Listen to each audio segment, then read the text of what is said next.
Hello and welcome to the next episode of Astrology with Jyotish Bhaskar, Sushil Korat sir. And first of all, thanks to all the viewers कि यार क्या response दे रहे हैं आप लोग, क्या बात है, वी आर रियली ओवरवेल्म्ड. और बिफोर वी गो अहेड, अगर ज्योतिष से जुड़े या फिर आपकी ज़िंदगी से जुड़े कुछ सवाल आपको ज्योतिष भास्कर सुशील कोराट सर से पूछने हैं तो डिस्क्रिप्शन में हमने कांटेक्ट डिटेल्स दिए हैं, वहाँ जाके आप सर से कांटेक्ट कर सकते हैं और आपके सारे सवाल उनसे ज़रूर पूछ सकते हैं. Welcome sir. नमस्कार. सो बहुत सारा जो है ना हम लोग का इनबॉक्स भर चुका है कि बहुत सारे लोग अपनी अपनी ज़िंदगी के अलग अलग सवाल लेके आ रहे हैं और दे वांट टू नो कि यार how they will face the life या how their life will be ahead, right. So बहुत लोगों का ये सवाल है कि यार मेरी ज़िंदगी में पैसा कब आएगा, या फिर मैं अमीर कब बनूंगा, या फिर मैं सेटल कब हो जाऊंगा. तो ये स्थिति कब आती है आपकी लाइफ में और ये आपकी कुंडली से कैसे पता चलता है? जन्म कुंडली ये 12 भावों से बनी हुई होती है. हर एक भाव जो होता है ना उसको एक विशिष्ट महत्व है. ये हमारा कर्म बंधन है. 30 डिग्री के एक भाव ऐसे 12 भाव 360 डिग्रीज का आपका कर्म बंधन बनाते हैं. और ये एक्चुअली में ये आपका इंडिकेशन है कि आपके लाइफ में क्या आप लेके आए हो, ना कि क्या आप करने वाले हो. ज्योतिष शास्त्र की खासियत ये है कि ज्योतिष शास्त्र ये दिखाता है कि आपका कर्म बंधन क्या है और आपको आपका लाइफ आपके कर्म से ही बनाना है. ज्योतिष शास्त्र एक बहुत अच्छा मार्गदर्शन है, बहुत अच्छा एक दिशा दर्शक है. आपका जो क्वेश्चन है रिलेटेड टू धन, पैसा, संपत्ति, इन 12 भावों में जो द्वितीय स्थान होता है या पत्रिका का दूसरा स्थान, उससे धन देखते हैं. और पत्रिका का 11वां स्थान ये दूसरा धन का स्थान है जिसे लाभ स्थान कहते हैं. द्वितीय स्थान में आपके कुटुंब से या आपके कर्तृत्व से आपने कमाया हुआ पैसा, और 11वें भाव से आपको शेयर मार्केट, स्टॉक मार्केट या आपके पत्रिका में होने वाला लाभ पैसों का, इसकी एक स्थिति दर्शाता है. अगर पत्रिका में लग्न स्थान का अधिपति धन स्थान में हो या लग्न स्थान का अधिपति लाभ स्थान में हो तो ज़रूर पैसा मिलता है. पत्रिका से ये ज़रूर पता चलता है कि इस व्यक्ति का आर्थिक स्थिति क्या होगा. तो इस कारण धन स्थान, लग्न स्थान और लाभ स्थान, इन 3 चीज़ों को हमने देखना चाहिए पत्रिका में, और ये बिल्कुल हम बता सकते हैं. And again one important thing, not necessary कि ये जन्म के समय पर ये बहुत अच्छा कॉम्बिनेशन है तो इसके लाइफ में यही हो. इसके लिए इसके साथ में दशाओं का अभ्यास करना पड़ता है कि भाग्येश की महादशा, धनस्थान के अधिपति की महादशा, या लाभस्थान के अधिपति की महादशा, या लग्न स्थान के अधिपति की महादशा, इसमें से कोई एक फेवरेबल महादशा चलती है तो ये भाव क्लिक होते हैं कि उस पर से जाने वाला ग्रह वहाँ पैसा देता है फिर. ओके. सो मतलब कौन सी उम्र में आपको पैसा मिलेगा, या ये स्थिति बनेगी कि आप बहुत अमीर हो जाएंगे, या ये कैसे बनता है, या फिर ओवरनाइट सक्सेस के योग कब बनते हैं? यस, यही मैं कह रहा हूँ कि कौन से ईयर में आपको मिलेगा. एग्जैक्ट ईयर भी बता सकते हैं कि इस साल से आपका लाइफ चेंज होने वाला है. क्यों? तो उस वक्त महादशा बदलती है. उस वक्त महादशा और अंतरदशाओं का एक समीकरण इस तरह से आता है. समझो, भाग्य स्थान का अधिपति और लाभ स्थान का अधिपति, 11वें और 9वें स्थान के अधिपति की महादशा और अंतरदशा चल रही, हो गया भाग्य खुल गया. दूसरा जो है कि धन स्थान का अधिपति और लाभ स्थान का अधिपति, इनकी दशा का अंतरदशा चल रही, हो गया, खुल गया. ये कॉम्बिनेशंस दशाओं में से आते, इसीलिए दशाओं के अभ्यास से आप ईयर भी बता सकते हो कि इस वक्त ये दशा स्टार्ट होने वाली है. लिख के लो कि इसके बाद में आपका आर्थिक प्रगति, उन्नति हो जाएगा. बेसिक पत्रिका में क्या होता है कि उसका पोटेंशियल कितना है ये पता चलता है कि इसमें आपको धन मिलेगा या जिंदगी भर स्ट्रगल है. पोटेंशियल है तो वो कब होगा ये दशा और गोचर से पता चलता है. गोचर इसका मतलब अभी दशा तो स्टार्ट हो गई, लेकिन वो धनस्थान का अधिपति कहाँ है, वो कहीं 6ठे स्थान पर या 8वें स्थान पे तो नहीं है ना, वो आ चुका है लाभ स्थान में, वो आ चुका है लग्न स्थान में, क्लिक होता है. ओके. सो एक चीज़ ये भी होती है कि अगर कोई बहुत मेहनत कर रहा है और हार्ड वर्क बहुत ज़्यादा चल रहा है ज़िंदगी में, लेकिन फिर भी सक्सेस नहीं मिल रहा, तो फिर कई बार ये बोला जाता है कि आपकी कुंडली में ये दोष है, इसकी शांति करा लो. पितृदोष के बारे में बहुत बार बोला जाता है कि आप पितृदोष की शांति करा लीजिए. तो कब ये बनता है, या फिर इसके क्या परिणाम होते हैं किसी की कुंडली पे? देखो, योग है पत्रिका में, ये कुछ विशिष्ट योग होते हैं. पत्रिका के जो 12 भाव होते हैं वो खुद में एक योग बनाते हैं जिसे केंद्र योग कहते हैं, नवपंचम योग कहते हैं, प्रतियोग कहते हैं, लाभ योग कहते हैं. ऐसे बहुत सारे योग पत्रिका में बनते हैं. इसके अलावा ग्रह जब उसमें आते हैं, व्यक्ति का जन्म होता है और एक प्रकार का एक स्ट्रक्चर बनता है जिसे हम जन्म पत्रिका कहते हैं। उस पत्रिका में अगर पहले 5वें 9वें या चतुर्थ स्थान में अगर राहु केतु ऐसे ग्रह हो तो इसे लोग पितृदोष कहते हैं। इसका मतलब है, पितृदोष का मतलब क्या है? पितृदोष माने पिता का दोष नहीं, पितृदोष माने पितरन से आई हुई एक इच्छा, वासना, आकांक्षा जो आप कैरी कर रहे हो आपके जीन्स से। एखादे घराने में कंटिन्यूस इस तरह का सिचुएशन आता है कि उनके घर में डेथ्स होता है, मतलब जल्दी डेथ होता है। एखादे घराने में ऐसा योग होता है कि सिर्फ लड़कियां ही पैदा होती है। एखादे घराने में ऐसा होता है कि शादी के लिए बहुत लेट होता है। एखादे घराने में एक प्रकार की विशिष्ट बीमारी। तो फिर इसमें दोष किसका है मुझे बताइए? या ये पितृदोष की शांति वगैरह करके मैं इसको चेंज कर सकता हूँ? नहीं, ये आपका कर्म बंधन है। इसको आप पहले तो समझ लीजिए। इसमें उपाय क्या है? तो आप जिसको करनी है शांति कर ले, मेरा उसमें कुछ ये नहीं है, आपको करना है कर लो।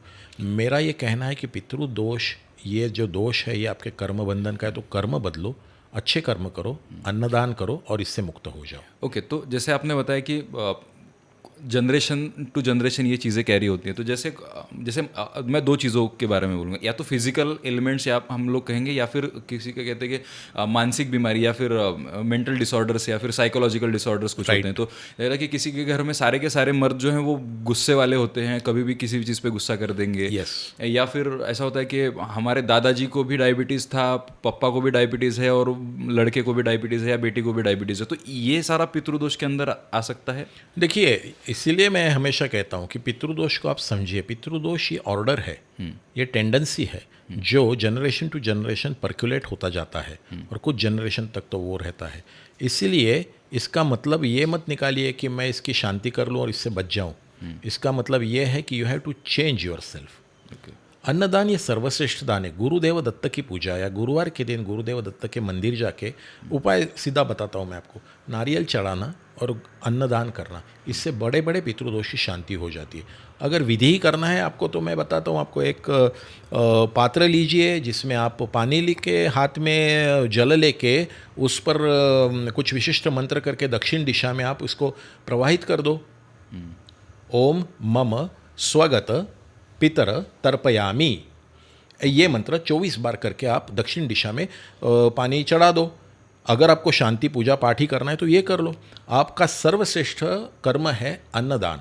गुरुदेव दत्त, या हमारे यहाँ पर एक महाराष्ट्र में गाणगापुर करके एक क्षेत्र है, वहाँ पर ऐसे बहुत सारे लोग आते हैं कि जो ऐसे चीज़ों से पीड़ित है कि जो जिसे हम कहते हैं मेडिकल साइंस के बस में नहीं है।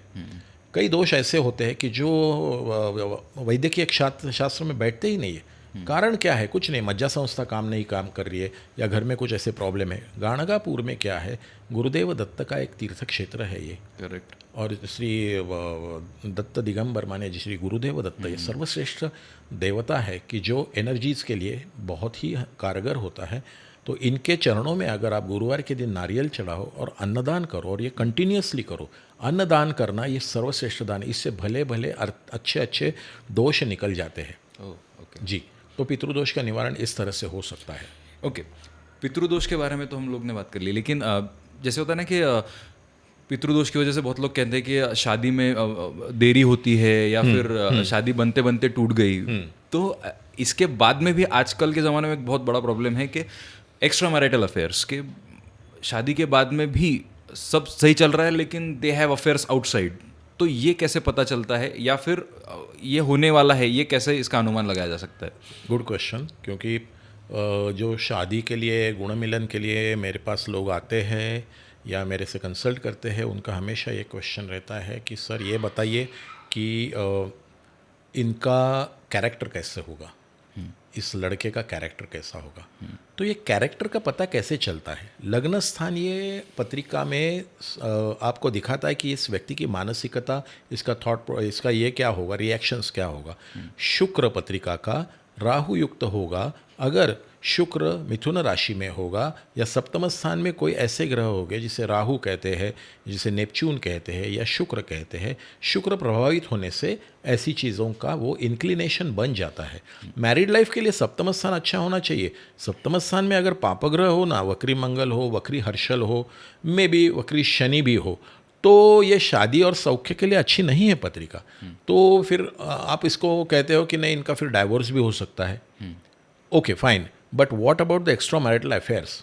एक्स्ट्रा मैरिटल अफेयर्स पंचम स्थान, जिसे शिक्षण, प्रेम, प्रणय, संतति के लिए देखा जाता है। पत्रिका के जो 12 स्थान है, हर एक स्थान का एक महत्व है। पंचम स्थान और सप्तम स्थान और नवमांश पत्रिका। नवमांश पत्रिका में भी अगर शुक्र राहु के साथ में, शुक्र नेपच्यून के साथ में दिखाई दिया तो सावध रहा। नवमांश पत्रिका और मूल पत्रिका में भी शुक्र हर्षल या शुक्र मंगल ये कॉम्बिनेशन हो गया ना। शुक्र ये क्या है मैं बताता हूँ आपको। पत्रिका में शुक्र का महत्व क्या है? भावना, feelings, emotions and luxuries and comfort zones and पैसा, संपत्ति और भौतिक सुख, ये शुक्र है। ये शुक्र जब भी मंगल के साथ में आता है तो उसको एक्सप्लॉइट करने वाला जो ऊर्जा वो मंगल देता है। ओके। और फिर ये एक्स्ट्रा मैरिटल अफेयर्स बन जाते हैं। अगर वो पंचम स्थान में होता तो इजीली बन जाते हैं, जिसे हम लव मैरिज एक्सेट्रा कहते हैं। अगर लव मैरिज सक्सेसफुल होना है तो वो अच्छे सिचुएशन में चाहिए। वक्री मंगल के साथ में हुआ तो समझ लेना इसका एक से ज़्यादा ये हो सकता है।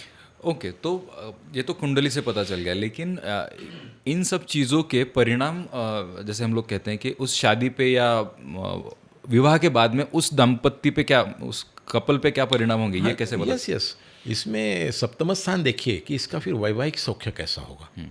ठीक है, एक्स्ट्रा मैरिटल अफेयर्स है, बाद में वो बंद हो गए या कुछ हो गया, लेकिन टोटलिटी में इसका वैवाहिक सौख्य कैसा होगा। फर्स्ट ऑफ ऑल आपका हेड या आपका जो लग्न है वो आपको बताता है कि आप एक अच्छे इंसान या एक अच्छे कंपैटिबल इंसान बन सकते हो क्या, आप आपका संसार अच्छे से निभाओगे क्या। पत्रिका का चतुर्थ स्थान ये गृह सौख्य का स्थान है। अगर यहाँ पे कोई पाप ग्रह हो तो आपको वैवाहिक सौख्य नहीं मिलता है। सप्तम स्थान जहाँ पे पाप ग्रह हो तो भी वैवाहिक सौख्य नहीं मिलता है। चंद्र अगर दूषित हो तो भी वैवाहिक सौख्य नहीं मिलता है। नवमांश पत्रिका में भी अगर चंद्र शनि, चंद्र नेपच्यून, चंद्र राहु इस प्रकार का कॉम्बिनेशन हो तो वो व्यक्ति एक्सेप्टेंस रखता ही नहीं। कई बार वो अपने ही ख्यालों में रहता है या सामने वाले को उतना महत्व देता है। लग्न स्थान को मैं क्यों इंपॉर्टेंट करता हूँ, क्योंकि लग्न स्थान माने पत्रिका का फर्स्ट स्थान। यहाँ पर अगर वक्री ग्रह और उग्र ग्रह होते हैं तो वो व्यक्ति इमीडिएटली रिएक्ट कर देता है। और सप्तम स्थान में अगर पाप ग्रह हो तो फिर तो सामने सामने की दृष्टि है एंड फिर डाइवोर्स की सिचुएशन हो जाती है पत्रिका में। ओके, तो ये एक एंगल हो गया। इसका एक दूसरा साइड भी है मैरिटल लाइफ के बारे में, कि कुछ कपल्स ऐसे होते हैं ना कि आपस में ये कपल का ट्यूनिंग बहुत अच्छा है, बट जब वो उनकी फैमिली के साथ में रहते हैं या फिर जैसे लड़के के पेरेंट्स के साथ में रहते हैं तो उनका पेरेंट्स के साथ में नहीं जमता, उस घर में उनका नहीं जमता, लेकिन as a couple they are very powerful. तो ये स्थिति कैसे होती है? क्योंकि मेजॉरिटी आजकल के ज़माने में डिवोर्सेस के रीज़न यही है क्योंकि फैमिली के साथ में नहीं जमती, इसकी वजह से डिवोर्सेस होते हैं। आपस का तो है ही रीज़न। तो ये कैसे पता चलता है कि अष्टम स्थान में ससुराल का सौख्य देखा जाता है। अगर लड़की के अष्टम स्थान में बहुत बड़े पापग्रह हो तो लड़की कभी भी ससुराल में सुखी नहीं रहती है। She will have difficult time with this thing, ससुराल वालों के साथ में उसका बनेगी नहीं। ओके, ये अष्टम स्थान से पता चलता है। दूसरा बात ये होता है कि वो लड़का जिसके पत्रिका में अगर मातृ पितृ सौख्य कम है तो उसको डिफरेंसेस ऑफ ओपिनियन का अपने घर में सामना करना पड़ता है। तो वो कैसे पता चलता है कि पत्रिका में सूर्य अगर नीच राशि में हो, अष्टम स्थान में हो, या चंद्र वक्री हो या चंद्र बहुत खराब हो, तो क्या होता है कि माँ का कारक चंद्र है, सूर्य पिता का कारक है। इसका मतलब है वो लड़के की ज़िंदगी भर अपने पिता माता से बनती नहीं है। एंड रिजल्ट क्या होता है, फिर दोनों लड़का लड़की बाहर रहते हैं, अकेले रहते हैं। ओके, आई मीन इनसे अलग रहते हैं।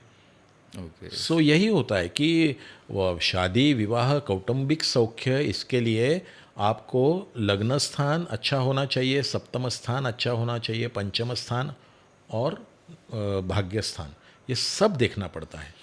ओके, सो जैसे कपल्स की पार्टनरशिप के बारे में तो हमेशा हमने देखा है कि कुंडली मिलाते हैं, लेकिन बिजनेस पार्टनरशिप में भी कुंडली मिला के देखा जा सकता है कि कौन दो लोग आपस में अच्छे पार्टनर्स हो सकते हैं बिजनेस में? Absolutely right, absolutely right. In fact मेरे पास ऐसे भी केसेस आते हैं कि सर अभी मैं एक जॉइंट वेंचर शुरू करने वाला हूँ, तो इनके साथ कर रहा हूँ। तो मैं उनको पूछता हूँ कि आप उनके डेट ऑफ बर्थ, टाइम और प्लेस लेके आओ मेरे पास, बिकॉज एक्चुअली ये सिर्फ शादी से जुड़ा हुआ नहीं है। सप्तम स्थान ये पार्टनरशिप या जिनसे आपकी बनेगी या नहीं बनेगी, वहाँ पर भी गुण मिलन कर सकते हो आप। ठीक है, एक बार गुण मिलन साइड में रखो, लेकिन वो व्यक्ति का पूर्णपणे व्यक्तिमत्व, उसका रिएक्शन, उसका फाइनेंशियल कंडीशंस आप देख सकते हो। ज्योतिष शास्त्री, एक अच्छा ज्योतिषी आपको बता सकता है कि इस व्यक्ति का फाइनेंशियल कंडीशन आगे चल के कैसे होगा। जैसे मैंने जब भी बताया, first house, second house and 11th house, ये फाइनेंस के है, पैसे के है। अगर यहाँ पे मेजर प्रॉब्लम हो, केतु हो, यहाँ पर हर्षल या नेपच्यून हो, तो फाइनेंशियल लॉसेस स्ट्रेट अवे। व्यय स्थान 12वां स्थान, यहाँ पर अगर मंगल हो, हर्षल हो, पैसा टिकता ही नहीं है। लेकिन अगर ये पत्रिका पहले दिखाओ तो मैं कहता हूँ कि नहीं, इनसे आप मत करो। गुण मिलन हो रहा है भाई आपका, लेकिन देखो इस पत्रिका में फाइनेंशियल स्टेबिलिटी नहीं है। And it works actually. बहुत सारे लोगों ने मुझे कॉम्प्लीमेंट्स दिए कि सर आपने बताया, अच्छा किया, आज मैंने जिनसे साथ करने वाला था वो आज बहुत प्रॉब्लम में है। एग्जैक्टली सो ये भी पता चलता है कि जैसे बिजनेस अगर आपने स्टार्ट कर दिया है किसी के साथ, तो उसके साथ में जमेगी नहीं जमेगी, difference of opinions. Many times ऐसे भी होता है ना कि दो बिजनेस पार्टनर्स है कि दो अलग अलग पर्सनैलिटीज़ है, और फिर भी as a business they grow a lot, कि उनके दोनों के आइडिएशंस या आइडियोलॉजीज टोटली डिफरेंट है। तो ये भी देख सकते हैं हम लोग। हाँ, मैंने वही कहा कि इंडिविजुअली आपने अगर किसी के साथ में पार्टनरशिप करना है, बिजनेस करना है, तो ज़रूर ये चेक करना चाहिए कि जिसके साथ में कर रहा हूँ उसकी फाइनेंशियल स्टेटस आगे चल के क्या होगी। अगर उसकी पत्रिका इतनी स्ट्रांग है कि धनस्थान का अधिपति डायरेक्ट लाभस्थान में पड़ा है, या लाभस्थान का अधिपति लग्न स्थान में पड़ा है, धन, लग्न, लाभ और पंचम स्थान, नवम स्थान, ये अगर स्ट्रांग हो ना, तो ऐसे व्यक्तियों के साथ आप बिजनेस ज़रूर कर सकते हो, ज़रूर कर सकते हो। लेकिन क्या होता है कि कभी कभी हमको ये मालूम नहीं होता और हम ऐसा सोचते कि नहीं, इसके साथ आगे नहीं होगा, और वही आदमी क्लिक होता है कि जिसके पत्रिका में ये योग है। तो इसीलिए हमेशा पत्रिका सिर्फ गुण मिलन के लिए नहीं देखनी चाहिए। आपका उद्देश्य क्या है? फाइनेंशियल स्टेबिलिटी, बिजनेस करना है आपको उसके साथ में। करेक्ट। तो उसका फाइनेंशियल स्टेबिलिटी, और क्योंकि क्या होता है, ये तो अच्छे योग या पत्रिका में दिखाई दे रहे हैं, लेकिन आज तक उसकी दशा ही आई नहीं है। He is going through a troublesome महादशा ऑफ षष्ठेश, अष्टमेश, इनकी महादशा से वो चल रहा है। नेचुरली वो क्लिक नहीं हो रहा है। उसके ऊपर उसको जज मत करिए। You should check out when his dasha is going to start. मैं कहता हूँ ना, कई बार ऐसी दशा आ जाती है कि अच्छे अच्छे काम करने वाले व्यक्तियों के लाइफ में सडनली इस तरह से एलिगेशंस हो जाते हैं, वो डाउन आ जाता है, और कुछ लोग सडनली टॉप पे चले जाते हैं। ओवरनाइट सक्सेस मिलता है, या वहाँ से सक्सेस स्टार्ट होता है। ये पीरियड आपको मालूम होना चाहिए। ज्योतिष शास्त्र काल गणना का शास्त्र, ये आपको एग्जैक्ट बता सकता है, इस साल से देख तू आगे जाएगा। ओके, सो जैसे ओवरनाइट सक्सेस के बारे में आपने बताया कि तो ओवरनाइट डाउनफॉल भी बहुत लोगों का हमने देखा है, रिसेंटली बहुत सारे एग्जांपल देखे। लेकिन मेरा वो जानना है कि ओवरनाइट डाउनफॉल होने का कारण क्या हो सकता है, ये हम लोग जान सकते हैं पत्रिका से कि जैसे कुछ लोग होते हैं कि वो अपने ही डिसीजंस की वजह से अपना नुकसान करवा लेते हैं, या कुछ लोग होते हैं कि जो कि बहुत सारी चीज़ें उनकी पाइलअप होती जाती हैं, and one day a threshold comes and they face a downfall. तो ये किस चीज़ से पता चलता है कि मेरे पास बहुत सारे लोग इसीलिए आते हैं, सर मेरे को अचानक इतना बड़ा लॉस हो गया, ये हो गया। आपको लगता है आपके कर्म से ये हुआ। मैं कहता हूँ ना, कर्म पर ही सब कुछ निर्धारित है। लेकिन मैं इससे ऊपर ये कहता हूँ कि आपके एक्शंस और आपके कर्म अगर गलत करो तो उसका ये इफेक्ट होता है। लेकिन वो इफेक्ट होने के भी योग होते हैं। योग इसका मतलब क्या है कि आपका लग्न स्थान का अधिपति, ध्यान से सुनना, लग्न स्थान ये सर्वश्रेष्ठ स्थान है। वो राशि वगैरह 2 मिनट छोड़ दीजिए, लग्न स्थान फर्स्ट हाउस, इसका अधिपति जब भी छठे स्थान से चल रहा हो और एक खराब महादशा में आप चल रहे हो, या वो छठे स्थान में एंटर कर गया, तो जब तक वो उस छठे स्थान में है, जब तक आपको लॉसेस या सडन लॉसेस का सामना करना पड़ेगा, डेप्स का सामना करना पड़ेगा। आपके कम्युनिकेशन स्किल्स से आप कभी कभी गलत बातें बोल जाएंगे और आप संकट में आ जाएंगे। छठा स्थान इसके लिए महत्वपूर्ण है। रोग, रिपु, शत्रु और जिसे कहते हैं कर्जा, इस स्थान से जब भी वो गुजरता है, तो हमारे पास जब लोग आते तो मैं कहता हूँ कि देखो इस वक्त थोड़े सा संभालो, क्योंकि वो ग्रह तो आगे जाने वाला है। लेकिन जब तक वो ग्रह वहाँ पर है जो लग्नेश है, फॉर एग्जाम्पल आपका लग्नेश है, आपका लग्न स्थान है धनु, फॉर एग्जाम्पल धनु राशि का स्वामी कौन है? गुरु है। गुरु है। ये गुरु जब छठे स्थान से गुजर रहा है, छठे स्थान से एक घर में वो 13 महीने रहता है। जब वो छठे स्थान से गुजर रहा है, मुझे पता है कि अभी ये गुरु तेरे पत्रिका में छठवें स्थान में आ रहा है, संभाल के रहना अगले 13 महीने के लिए, क्योंकि ये परिस्थिति बन गई है। The ground is like slippery now, you have to take care about it. और लोगों ने अगर ये समझ लिया कि इस साल में थोड़ा इन्वेस्टमेंट कम करूँगा, इस साल में थोड़ा अपने आप को संभालूंगा, आई विल गो स्लो, आपको तकलीफ नहीं होगी, आपको प्रॉफिट नहीं होगा, कुछ नहीं होगा, लेकिन आपको तकलीफ नहीं होगी। बट उसी स्पीड में आप चलते रहो, कुछ नहीं होता है, मैं ये करूँगा, मैं वो करूँगा, मैं ये बात करूँ, तो वो उस वक्त मुसीबत में आ जाता है कि जब वो छठे स्थान में पड़ा है एंड उसने उसका काम कर दिया कि मैं यहाँ आया हूँ तो मैं मेरा काम करूँगा। मैं आपको यही कहता हूँ कि ये जानना ये ज्योतिष है। एग्जैक्टली। सो उस टाइम पे आपको बहुत चीज़ों पे कंट्रोल रखना है। Of course, right? ये बात है कंट्रोल। इसका मतलब है आपके एक्शंस आप सीमित करो। राइट। मतलब एक्शंस इन द सेंस कि आपके बिहेवियर है या आपके बात करने का तरीका है या एनीथिंग, या आपका खर्चा करने का तरीका, इन सारी चीज़ों को आपको कंट्रोल करना है, then only you can pass the phase. Yes, exactly. तो यहाँ तक तो हमने बहुत सारी चीज़ें डिस्कस कर ली कि जो डेली लाइफ के क्वेश्चंस है हमारे, कि जैसे बिजनेस करना है तो पार्टनर किसको चूज़ करना चाहिए, बिजनेस पार्टनर किसको चूज़ करना चाहिए, पैसे कब मिलेंगे।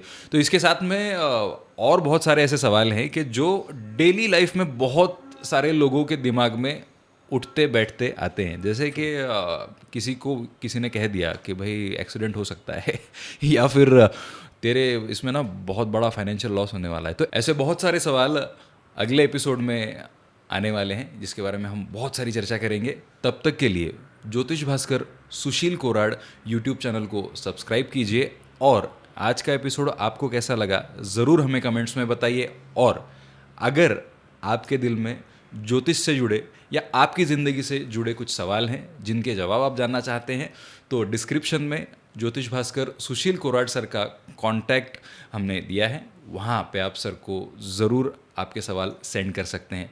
Thank you so much. Thank you so much. Thank you sir. Thank you.